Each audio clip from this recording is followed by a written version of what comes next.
სახელმწიფო აუდიტის სამსახურმა 2016 წელს გაწეული საქმიანობის შესახებ ანგარიში წარადგინა. სამსახურმა აუდიტები ჩაატარა ცენტრალური და ადგილობრივი მმართველობის ისეთ სფეროებში, რომლებიც საბიუჯეტო სახსრების მოცულობიდან გამომდინარე ხასიათება მომენტებული რისკებითა და მაღალი საზოგადოებრივი დაინტერესებით. რა ხარვეზები გამოვლინდა ჩატარებული აუდიტებით აჭარაში და რა რეკომენდაციები აქვს სამსახურს. თემაზე სასაუბროდ აუდიტის დეპარტამენტის უფროსი აჭარაში კახაბერ კირტავა მოვიწვიეთ. მოგესალმებით ბატონო კახაბერ. პირველ რიგში დარღვევებზე რომ ვისაუბროთ, როგორც ვიცით 60 მილიონი ლარი შეადგინა გამოვლენილმა დარღვევების საერთო მოცულობა. რა მიმართულებებით გამოიკვეთა ძირითადად ეს დარღვევები, რომ გითხრათ და საერთოდ თქვენს მიერ ჩვენი ანგარიში შეეხებოდა 2016 წლის პერიოდს, 2016 წელს განახორციელეთ 22 აუდიტი. აუდიტის შედეგად მოვიცავით 327 მილიონი ლარი სულ ბიუჯეტი. აუდიტებით გამოვლინდა 60 მილიონის იდენტიფიცირებული დარღვევა-ნაკლოვანებები, როგორიც არის ქონების აღრიცხვის საკითხები, შეზღუდვებში არსებული საკითხები, ასევე აღრიცხვა ანგარიშგების საკითხები. აღნიშნულთან დაკავშირებით ჩვენს მიერ მომზადებულია შესაბამისი რეკომენდაციები და დაეგზავნათ აუდიტის ობიექტებს, რათა მოხდეს მათი დროული გათვალისწინება, რაც თავისუფლად ხელს შეუწყობს საჯარო ფინანსების მართვის პროცესის გაუმჯობესებას. კონკრეტულად რომ განვიხილოთ, ყველაზე მეტი დარღვევა, რომელი მიმართულებით აფიქსირდა, როგორც ვიცი, ეს არის შესყიდვების მართვის მიმართულება.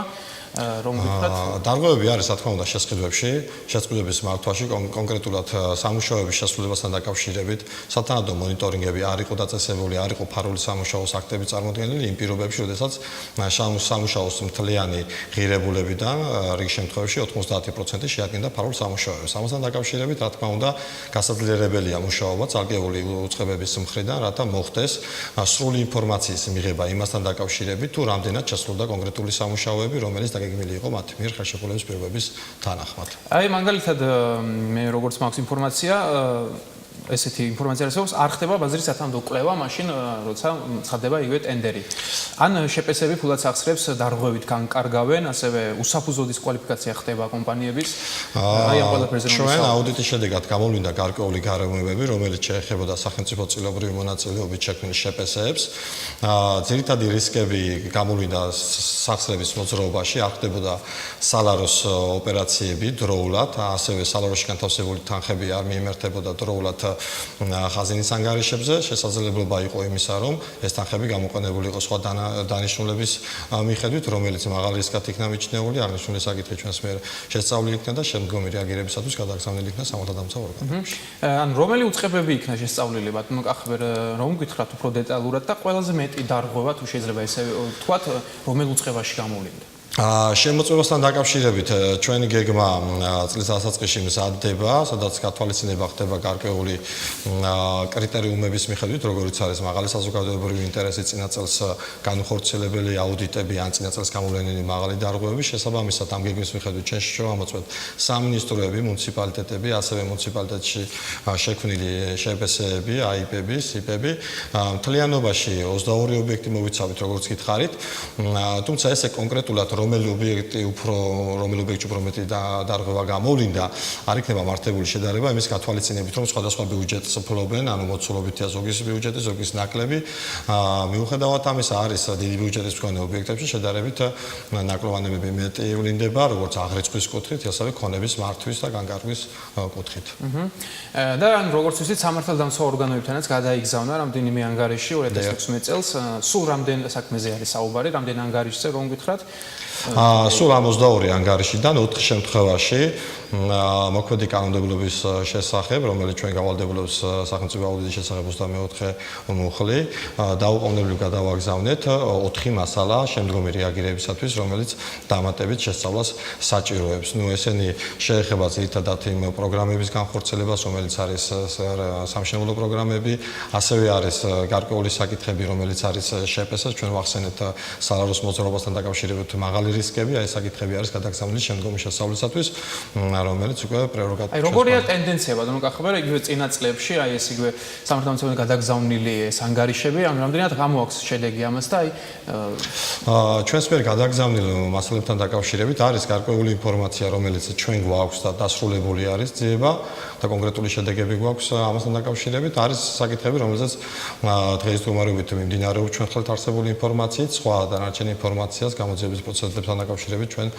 არ ვფლობთ, იმიტომ რომ ეს ჩვენს პრეროგატივია. ოპერატიულად და მანდატს სცილდება ეს. კარგი, გადავიდეთ რეკომენდაციებზე. ასე თქმა უნდა, 9 რეკომენდაცია ეს საქართველოს მასშტაბით, როგორც აჭარაში რა რიცხვია და ამ დროისთვის რამდენი პროცენტი არის შესრულებული თქვენს მიერ გაცემული და ტენდენცია როგორია, რომ ითვალისწინებენ თუ არა ეს სამსახურები თქვენს მიერ გაცემული რეკომენდაციას?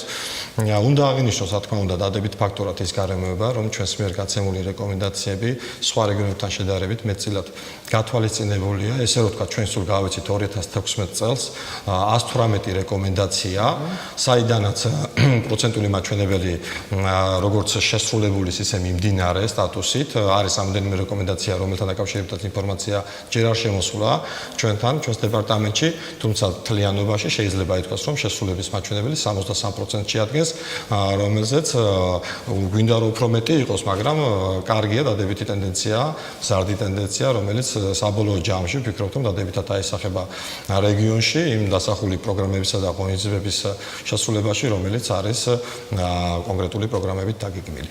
თუ ყოფილა ესეთი შემთხვევა, ბატონო კახაბერ, როცა ერთი და იგივე რეკომენდაციით მიგიმართავთ ერთი და იგივე უწყებისთვის გამოსასწორებლად და ამ შემთხვევაში თუ არ ითვალისწინებს მაგალითად უწყება თქვენს რეკომენდაციებს, რა ბერკეტი არსებობს იმისათვის, რომ გამოსწორდეს მომავალში მსგავსი ჩვენ აუდიტების განხორციელების პროცესში ჩვენი რა თქმა უნდა ვალდებულება არის ის რომ გავცეთ რეკომენდაციები თუ არის საკითხი განსაკუთრებით მაღალი რისკის მატარებელი და შესაძლოა ისე შეიცავდეს დანაშაულის ნიშნებს ასეთი ტიპის მასალები იგზავნება დაუყოვნებლივ სამართალდამცავებში ხოლო ისეთი სახის დარღვევა ნაკლებობები რომელიც შესაძლებელია გამოსწორდეს ვაძლევთ რეკომენდაციების შესრულება ეტაპობრივად მონიტორინგს ვახორციელებთ და გვეწოდება ეტაპობრივად ინფორმაცია თუ რა სტატიაზეა იმ შემთხვევაში თუ გვაქვს ინფორმაცია რომ რეკომენდაცია არ არის შესრულებული ჩვენ მჭიდრო კავშირში განმეორებით მიმართავთ ამ რეკომენდაციის შესრულებაზე ხოლო დამატებითი ბერკეტად ჩვენი კანონმდებლობის მიხედვით მაქსიმალურად ეს არის რომ გადავუგზავნით ანგარიშებს პარლამენტს და იმ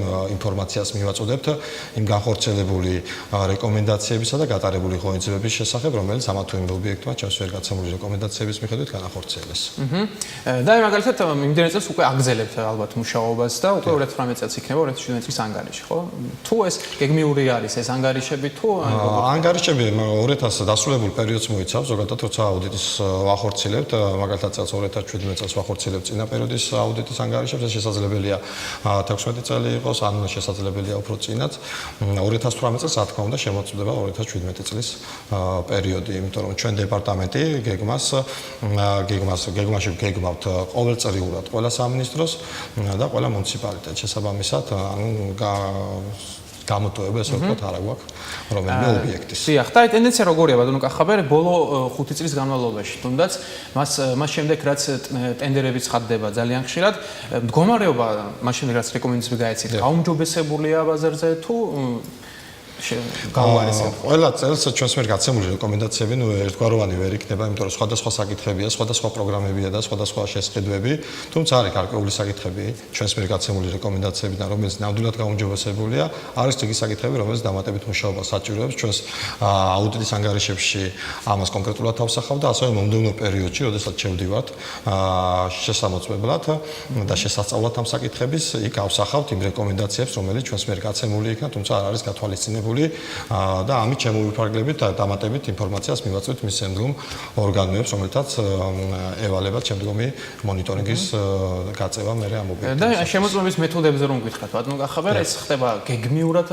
უწყებების შემოწმება თუ შეიძლება მოულოდნელად არაგეგმიურად? რა თქმა უნდა, შესაძლებელია არაგეგმიური შემოწმებაც გქონდეს, თუმცა ჩვენ დეპარტამენტში დაგეგმილი გეგმის მიხედვით ხდება აუდიტების განხორციელება, ისევ და ისევ გამომეორებ იმ კონკრეტული კრიტერიუმების გათვალისწინებით, რომლის მიხედვითაც ჩვენ შევადგენთ გეგმის პროექტს, წარუდგენთ პრეზიდიუმს, პრეზიდიუმი დაამტკიცებს ამ გეგმას და შემდგომ ვახორციელებთ ჩვეულებრივად გაწერილი გრაფიკის მიხედვით ობიექტების შემოწმებას. კარგი, და მინდა გკითხოთ ვებ-პორტალზე ბიუჯეტის მონიტორი, როგორც ვიცი. აი რა ვებ-პორტალი არის, რომ გითხრათ, აი უნიკალური და ინოვაციური ელექტრონული ვებ-პორტალია, როგორც ვიცი და ინფორმაცია რომ მივაწოდოთ მოსახლეობას და რა ინფორმაციის მოძიება შეიძლება ამ ვებ-პორტალზე. ეს პორტალი როგორც ასეთი მნიშვნელოვანი ინოვაციური პროექტია, რომელიც აუდიტის სამსახურმა დანერგა, მოიცავს ძალიან ბევრ ინფორმაციას და ყველა დაინტერესებული პირისათვის არის ხელმოსაწვდომი როგორც ბიუჯეტების შესახებ, ასევე ანგარიშების შესახებ, ასევე იმ რეკომენდაციების შესახებ, რომელსაც ჩვენ გავცემთ. შესაძლებლობა აქვს მარტივად ამ ვებ პორტალის საშუალებით ნებისმიერ ინფორმაციაზე კონდეს წვდომა და სრული ინფორმაცია დაინტერესებულ მხარეს, რომელიც იქნება თვითონ აუდიტის ობიექტისათვისაც, ასევე არასამთავრობოებისთვის, პრესისთვის და ნებისმიერ დაინტერესებული და რა მისამართზე შეიძლება ამის ნახვა? აი ეს მისამართები ჩვენ გვაქვს, თვითონ ჩვენს საიტზე არის შესაძლებელი შესვლა და შემდეგ შეუძლია ინტერნეტის მეშვეობით. ასევე არის განთავსებული ვებ პორტალები სხვადასხვა ადგილას, მათ შორის თბილისის ოფისში, ასევე არის ქუთაისის ოფისში, პარლამენტში არის განთავსებული და ნებისმიერ დაინტერესებული მხარისათვის ეს ინფორმაცია არის ხელმისაწვდომი. მადლობა ბატონო კახაბერ, კირტოვას საუბრობდა პირდაპირ ეთერში.